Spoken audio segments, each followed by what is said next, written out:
So నేను America వచ్చి చాలా కాలం అయింది. ఇక్కడ నేను జాబ్ చేసుకుంటాను, ప్రొఫెషనల్ జాబ్ చేసుకుంటాను, ఐటీ జాబ్. ఓకే. సో ఇక్కడ చాలా కాలంగా ఇక్కడ ఉంటున్నాను.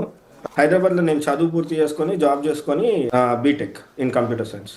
యా, మీరు చూసారు వీడియో. యాక్చువల్గా మా వెంటబడి మమ్మల్ని పట్టుకొని గుంజి షర్టులు పట్టుకొని లాగి వీడియోలు తీయడము, కొంచెం కూడా అంటే ఒక రెస్పెక్ట్ఫుల్గా బిహేవ్ చేయడం కానీ, అంటే ఏం చేయకుండా మన అంటే ఒకరిని కించపరచడము, ఒకరికి మనోభావాలు. అంటే ఇప్పుడు ఒక మనిషిని మనము మాట్లాడుతున్నాము, ఇప్పుడు అంత ఎడ్యుకేటెడ్గా ఉండి, ఇప్పుడు అందరూ పెద్ద మనుషులు ఎడ్యుకేటెడ్గా ఉండి $1 million సంపాదించుకుంటూ దానికి రెస్పెక్ట్ ఉండాలి కదా వాళ్ళకు కూడా. ఆ రెస్పెక్ట్ లేకుండా చాలా అంటే కింది స్థాయి వరకు వెళ్ళిపోయి అలా పిచ్చి పిచ్చిగా మాట్లాడుతూ చేసారు. అయితే దీనికి ఏం జరిగింది అంటే, ఎస్ చెప్పండి. స్టోర్ వచ్చేసి శరత్ ప్రొద్దుటూరి అనే అతను అనమాట. సో అతను ఏమైందంటే, మా ఫ్రెండ్స్ ఇక్కడ ఉన్నారు, Dilip and Venkat. So actually Dilip ఆ స్టోర్కి వెళ్ళడం జరిగింది, వెళ్ళి చికెన్ కొనుక్కొని ఇంటికి వచ్చారు. సో వాళ్ళు రీసెంట్గా డైట్ ఫాలో అవుతున్నారు. సో డైట్కి మీకు ఐడియా ఉంటుంది కదా, ఇన్ని గ్రామ్స్ వాడాలి, ఇట్లా చేయాలి అని ఉంటుంది కదా. సో దాని ప్రకారం వాళ్ళు వెయిట్ స్కేల్తో మెజర్ చేసుకుంటున్నారు అన్ని. సరే చికెన్ తెచ్చాం కదా అని చెప్పి ఆ ట్రే వెయిట్ స్కేల్ మీద పెడితే అందులో లేబుల్లో ఉన్నదానికి అక్కడ వెయిట్ స్కేల్ మీద ఉన్నదానికి చాలా తక్కువ వచ్చింది. అయితే వేరేవి కూడా వెయిట్ చేసి చూసారు, ఇంట్లో ఉన్నాయి, అవి కరెక్టే ఉన్నాయి, ఇది మాత్రం తక్కువ వస్తుంది. సరే ఓకే అని చెప్పి మళ్ళీ స్టోర్కి వెళ్ళారు. స్టోర్కి వెళ్ళి అక్కడ ఉన్న వేరే మీట్ ప్యాకెట్స్, చికెను, మటను అవన్నీ తీసుకొని వెయిట్ చేశారు. వెయిట్ చేస్తే అవన్నీ కూడా అంతే తక్కువ వస్తున్నాయి. ఒక 0.5 to 0.6, అదే 0.5 కాదు, 0.6 to 0.7 LB తక్కువ వస్తున్నాయి. సో ఇది తక్కువ వస్తుంటే వీళ్ళు స్టోర్ మేనేజర్తో, ఇక్కడ నుంచి నువ్వు చెప్పు దిలీప్, యాక్చువల్లీ ఇది ఇతనికి జరిగింది. సో దీని తర్వాత నేను కంటిన్యూ చేస్తాను. దిలీప్ నువ్వు చెప్పు, బాగుంటుంది. అక్కడ స్టోర్కి వెళ్ళి మేము వెయిట్ చెక్ చేసినాం. అంటే మేము ఏమనుకున్నాము, ఆ వెయిట్ మేము చెక్ చేసినప్పుడు వాళ్ళు చేతులు వేసి లేబుల్ వేసినా కానీ అన్ఇంటెన్షన్ కూడా వెయిట్ జరిగి ఉండొచ్చు అని చెప్పేసి మేము అనుకున్నాము, వెళ్ళి అడుగుదామని. సరే వెళ్ళి తీసుకొని అడిగితే అక్కడ ర్యాండమ్ పీసెస్, ర్యాండమ్ శాంపిల్స్ మేము ఏం కొనలేదు, జస్ట్ అక్కడ తీసి వెయిట్ చేసి చూస్తుంటే ఆల్మోస్ట్ అన్నింటిలో 0.5 to 0.7 డిఫరెన్స్ ఉంది. లోపల వర్క్ చేసి అతను లోపలికి వెళ్ళి వచ్చేసి చూసి అన్ని కరెక్టే ఉంటాయి, మీరేం వరి అవ్వాల్సిన అక్కర్లేదు అని అంటే నేను చూపించాను తనకి, ఇక్కడికి ఇది డిఫరెన్సెస్ ఉన్నాయి ఇది అని చెప్పి చూపించాను. చూపిస్తే ఇది మీట్ ఒకటే కాదు వేరే కూడా అంటే, వాళ్ళ స్టోర్లో ఈ స్వాద్, లక్ష్మి అని చెప్పేసి కొన్ని pre packed other brand products కూడా అమ్ముతారు. సో అట్లా ప్రోడక్ట్ తీసేసుకొని స్వాద్ ఒక పప్పు something, I don't remember correctly, but ఒక ప్యాకెట్ ప్రీ ప్యాక్ అది తీసుకొని పెట్టేసి వెయిట్ చేస్తుంటే దాని మీద 4 LB అని లేబుల్ వేసింది, అది 4.1 LB వచ్చింది. బికాస్ ప్యాకేజ్ వెయిటింగ్ ఇవి కూడా ఇంక్లూడ్ అయి ఉంటాయి కదా. అంటే వీళ్ళు లేబుల్ వేసి ప్యాకింగ్ చేసింది తప్ప రెస్ట్ ఎవ్రీథింగ్ అన్ని ప్యాకింగ్ లేబుల్స్ వెయిట్ ఎలా అంటే, మేము అక్కడ ఆ రోజు వెయిట్ చెక్ చేసి అదంతా జరుగుతున్నప్పుడు మేము ఇంటికి వెళ్ళే టైంకి దానికి ముందు కూడా ఆ స్టోర్లో మేము కాప్స్కి కాల్ చేసాము, కాప్స్ వచ్చారు, మాకు జరిగిందంతా ఎక్స్ప్లెయిన్ చేసాము. ఆ స్టోర్ మేనేజర్ కూడా అక్నాలెడ్జ్మెంట్ ఇచ్చాడు, కరెక్టే వీళ్ళు చెప్పిందంతా రైటే అని చెప్పేసి. స్టోర్ మేనేజర్ ఆ కాప్ అంటే పోలీస్కి కూడా అక్నాలెడ్జ్మెంట్ ఇచ్చాడు, ఇక్కడ ఇది జరిగింది, వీళ్ళు వచ్చారు, వీళ్ళతో వాళ్ళు మాకు జరిగిన అన్యాయంని మాట్లాడుతుంటే ఆ స్టోర్ మేనేజర్ మాపై ఉల్టా వాయిస్ రేజ్ చేసి మాట్లాడుతుంటే మాకు అది కరెక్ట్ అనిపించక మేము కాప్స్కి కాల్ చేస్తే వాళ్ళు వచ్చారు, వీళ్ళు యాక్సెప్ట్ చేశారు. అది మేము ఆ రోజు కాప్స్కి చెప్పాము అది. సో మమ్మల్ని టార్గెట్ చేయాల్సిన అవసరం అంటే, సో వీళ్ళు ఏం చేశారంటే నెక్స్ట్ డే కూడా ఇంకో స్టోర్కి వెళ్ళారు, వాళ్ళది చౌరస్తా, అది ఇంకో స్టోర్ ఉంటాయి. ఈ కుర్రతనం కదా, క్యూరియాసిటీ. సో ఇక్కడే జరుగుతుంటుంది, ఎందుకంటే వీళ్ళు 1.5 year నుంచి 1 to 1.5 year నుంచి ఎగ్జాక్ట్గా అదే స్టోర్లో వీళ్ళు రెగ్యులర్గా మీట్ తెచ్చుకోవడం జరుగుతుంది, చికెన్ కానీ మటన్ కానీ అట్లా. సో ఇది లాస్ట్ 1-2 times ఇట్లా అయింది. సో అయితే ఇప్పుడు ఇక్కడ ఇట్లా అవుతుందా లేకపోతే ప్రతిసారి అవుతుందా అనేది వీళ్ళకి డౌట్ వచ్చి ఏం చేసినాం, నెక్స్ట్ డే నైట్ ఇంకొక ప్యాక్ కొనేసి పెట్టాం. నెక్స్ట్ డే కూడా స్టోర్కి వెళ్ళేసి మళ్ళీ సేమ్ ఇక్కడ రిపీట్ చేసింది అక్కడ చేసినాం. లైక్ వాళ్ళ దగ్గర ఉన్న శాంపిల్స్ తీసి వెయిట్ చేసి సేమ్ మళ్ళీ తక్కువ వచ్చినాయి, సేమ్ ఇదే జరిగింది. ఆ రోజు ఆ స్టోర్ మేనేజర్తో మాట్లాడినాము, మేము బయటికి ఆ స్టోర్ మేనేజర్ కూడా చెప్పాము, మేము మీకు వార్నింగ్ ఇస్తున్నా, దీన్ని ఎక్కడికి తీసుకెళ్ళాలన్న ఉద్దేశంలో నేను మాట్లాడడానికి చెప్పాను కూడా స్టోర్ మేనేజర్కి, ఇంకోసారి ఇది రిపీట్ చేయకండి. ఎవ్రీ టైం నేను వచ్చినా కానీ ఈ విషయం తెలిసి ఇంకో 10 మంది వచ్చినా అందరూ వెయిట్ స్కేల్ పట్టుకొని వస్తారు, ఇంకోసారి చేయకండి అని చెప్పేసి వచ్చినాం. తర్వాత వాళ్ళు మా ఫొటోస్ వాళ్ళ స్టోర్లో ఉన్న కెమెరా రికార్డింగ్స్లో తీసుకొని, నాది ఇతనిది వెంకీది ఫొటోస్ తీసుకొని ఆ ఫోటోని 1 time వ్యూ అంటే ఒకేసారి కనిపించే పద్ధతిని దాన్ని వాట్సాప్లో ఎనేబుల్ చేసి వాళ్ళ స్టోర్లో పనిచేసే ఎంప్లాయీస్కి, ప్రజెంట్ ఎంప్లాయీస్ అందరికీ పంపించి వీళ్ళు ఎవరో కనుక్కోండి అని చెప్పేసి మాట్లాడినారు. సో వీళ్ళు ఎవరు మాకు అట్లా వాళ్ళు కనుక్కునే ప్రాసెస్ లో ఇది జరిగింది. అదే ఫస్ట్ కాప్స్ కి చెప్పాను కదా, వాళ్ళ దగ్గర బాడీ క్యామ్ లో రికార్డింగ్ కూడా ఉంది. ఓకే, బిల్లో వెయిట్ కూడా మెన్షన్ చేయరు. జస్ట్ చికెన్ ఇంకా అమౌంట్ రాసి ఉంటుంది. బట్ ఎంత ఇప్పుడు మీరు 2 కిలోల చికెన్ తీసుకుంటే 2 కిలోలు అని రాయాలి. ఆ అమౌంట్ ఎంత కిలో చికెన్ తీసుకున్నాం అనేది మెన్షన్ చేయట్లేదు బిల్లో. అంటే కిలో చికెన్కి ఇంత ప్రైస్, మీరు కొన్నది 2 కిలోలు, టోటల్ ప్రైస్ ఇంత, అలా బిల్లో మేము క్రాస్ చెక్ చేస్తే మల్టిపుల్ స్టోర్స్ నుంచి అందరు వేస్తున్నారు. వీళ్ళ బిల్లో జస్ట్ చికెన్ సో ఇంచో ప్రైస్ అంతే, అదొకటే ఉంటుంది బిల్లో. సో అయితే వీళ్ళు ఎప్పుడైతే వీళ్ళని ఎతకడం స్టార్ట్ చేశారో వీళ్ళకి కొంచెం భయం అయ్యి, అరే ఏంది ఇంత చిన్నదానికి వీళ్ళు ఇంత పెద్దగా చేస్తున్నారు, సరే ఏమైందో మాకు తెలీదు, ఏమో మేబీ ఏదైనా ఎర్రర్ ఏమో అని అనుకున్నారు. అయితే ఎప్పుడైతే వీళ్ళకి వాట్సాప్లో ఫొటోస్ రావడం జరిగిందో వీళ్ళ ఫ్రెండ్స్కి తెలిసిన వాళ్ళకి, వీళ్ళు కొంచెం భయపడ్డారు. అరే వీళ్ళు ఎందుకు ఇంతగా అనుకుంటున్నారు, అసలు ఏం జరిగింది అని చెప్పి వీళ్ళు కొంచెం ఆరా తీయడం స్టార్ట్ చేశారు, దీని గురించి ఆరా తీయడం. అయితే సరే అని చెప్పి వీళ్ళు అంతా ఆరా తీసుకున్నారు, అంటే అంత లెక్కలు వేశారు. అంటే ఒక మటను, ఒక వాళ్ళు అమ్మే మటను 15 లేదు.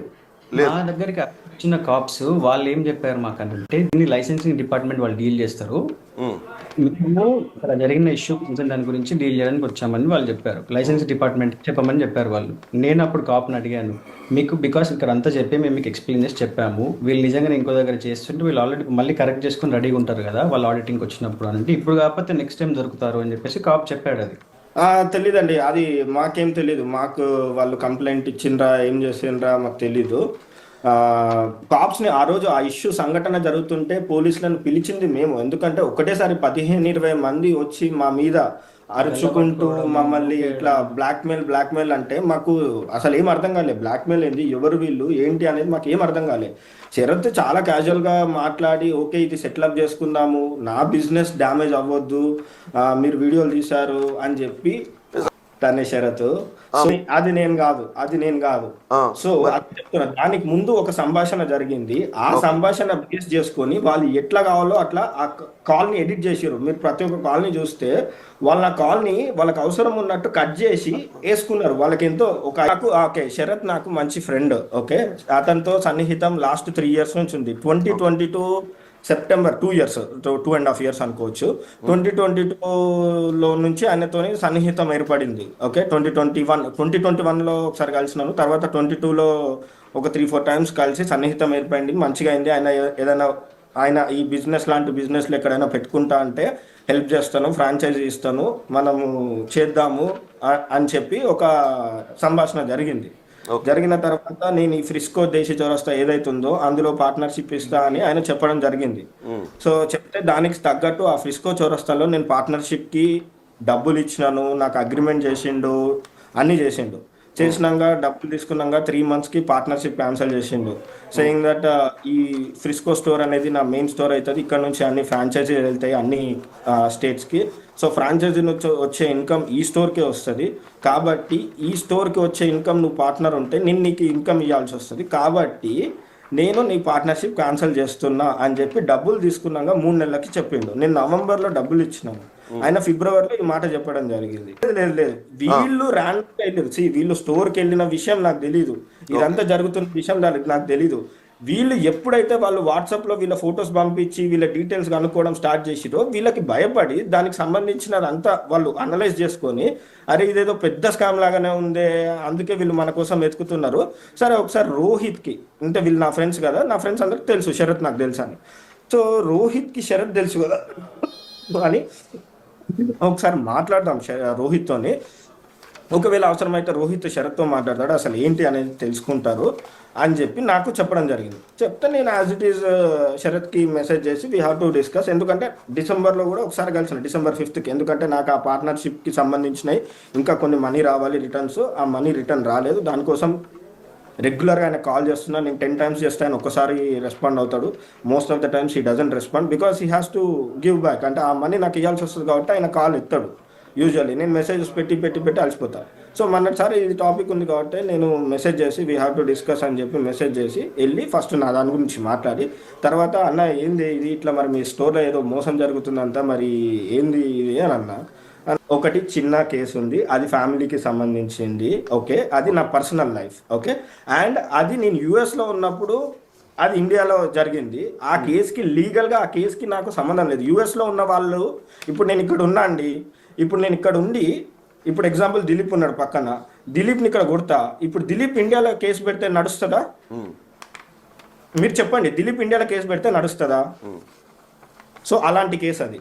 సో అది లీగల్ గా అంటే క్రిమినల్ చార్జెస్ తోని కేసు అయింది, ఇక్కడ మల్టిపుల్ ఎఫ్ఐఆర్స్ మీ పైన ఉన్నాయని వాళ్ళు మాట్లాడుతున్నారు కదా ఆ వీడియోలో. లేదండి, లేదు, అదంతా బూటకము, అదంతా అబద్ధం. తెలిసిందే కదండి, అడ్వాంటేజ్ తీసుకోవాలన్నప్పుడు ఎన్ని రకాల మాటలైనా మాట్లాడతారు. ఇప్పుడు మీరు ఒక మాట వినండి, ఇప్పుడు మమ్మల్ని మా ఆవేదన వినండి, మా సైడ్ మేము పడ్డ పెయిన్ వినండి, మా పేరెంట్స్, మా ఫ్యామిలీ, మా రెప్యుటేషన్, ఇన్ని సంవత్సరాల నుంచి మేము కష్టపడుకుంటూ సంపాదించుకొని ఒక లైఫ్ స్టెబిలిటీ తీసుకొని వచ్చేసి ఈడి వరకు వచ్చినాక ఇప్పుడు బ్లాక్మెయిల్ అని అంటున్నారు. అసలు ఆ పదం వింటుంటేనే మాకు చాలా బాధాకరంగా ఉంది.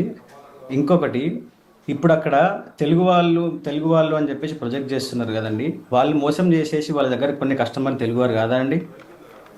మీరే క్వశ్చన్ చేయండి. తెలుగు వాళ్ళు అని. సో ఫస్ట్ అక్కడి వరకు వెళ్ళకుండా వీళ్ళకి తెలిసినప్పుడు నాకు చెప్తే నేను వెళ్ళి మాట్లాడడానికి వెళ్ళాము. సో ఇప్పుడు డిఫమేషన్ అంటే మాకు కొంచెం ఆలోచిస్తున్నాం మేము ఏం చేయాలి అనేది.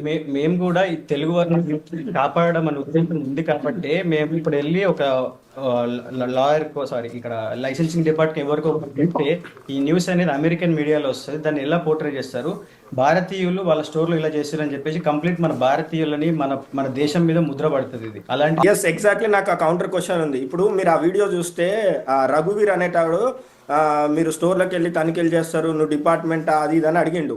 మరి ఆయన ఏ ఉద్దేశంతో వచ్చి ఆ వీడియో తీసి, ఆయన జర్నలిస్టా లేకపోతే ఆ స్టోర్ పార్ట్నరా, ఆయన గవర్నమెంట్ ఎంప్లాయీయా, ఆయన ఏ విధంగా చట్టాన్ని చేతిలో తీసుకొని మా మీద బ్లాక్మెయిల్ అనే ముద్ర వేసి మమ్మల్ని ద్రోహులుగా చిత్రీకరించి మమ్మల్ని ఆందోళనకి గురయ్యేలాగా, మమ్మల్ని బాధించి ద్వేషించేలాగా ఎందుకు చేశాడు? సో ఇక్కడ చూసుకుంటే ఇద్దరిది ఉంది. ఇక్కడ శరత్ అనే అతను నాకు సన్నిహితుడు కాబట్టి ఇది ఫస్ట్ టైం కాదు, లాస్ట్ టైం కూడా శరత్ వాళ్ళ ఎంప్లాయీ ఇంకో అతను వినిల్ అని ఉంటాడు పార్ట్నర్, ఆయన ఇదివరకు కూడా ఒకసారి అప్రోచ్ అయ్యింది నాకు. ఏదో ఇట్లాంటిది ఏదో ఇన్స్టాగ్రామ్ లో ఎవరో పెడితే పేజ్లో, ఈ పేజ్ వాళ్ళు తెలుసంట కదా, కొంచెం మాట్లాడి ఈ కంటెంట్ తీపిచ్చేసేయి అని చెప్పి నాతో మాట్లాడిండు. అది చాట్ కూడా ఉంది నా దగ్గర. ఓకే, నేను మాట్లాడతా అని చెప్పినా వాళ్ళు తీయలేదు. ఓకే, సో అలా జరిగిన సంభాషణలు ఉన్నాయి నాకు శరత్కి. ఒకసారి వాళ్ళ స్టోర్ గురించి మాట్లాడుతుంటే ఎక్కడో ఏదో అయితే ఆ వాట్సాప్ గ్రూప్లలో వేరే డిస్కషన్స్ అవుతుంటే ఆన్లైన్లో అయితే, ఇలా ప్రీవియస్ గా ఏమన్నా ఇన్సిడెంట్స్ ఉంటే నేను ప్రతిసారి శరత్తో షేర్ చేయడం జరిగింది. నా దగ్గర ఇప్పుడు అవన్నీ వాట్సాప్ చాట్లలో ఉన్నాయి, శరత్తో షేర్ చేసినాయి. ఓకే, సరే, ఇది కూడా ఒక ఇష్యూ ఉంది, ఇది బయటకు వస్తే చాలా పెద్ద ఇష్యూ అవుతుంది, శరత్ కి డ్యామేజ్ అవుతుంది అని ఒక వెల్ విషర్ గా నేను శరత్ దగ్గర తీసుకెళ్తే శరత్, రోహిత్ ఇది ఎట్లన్నా చేసి కంట్రోల్ చేయి, మనం వాళ్ళకి కాంపన్సేట్ చేద్దాం.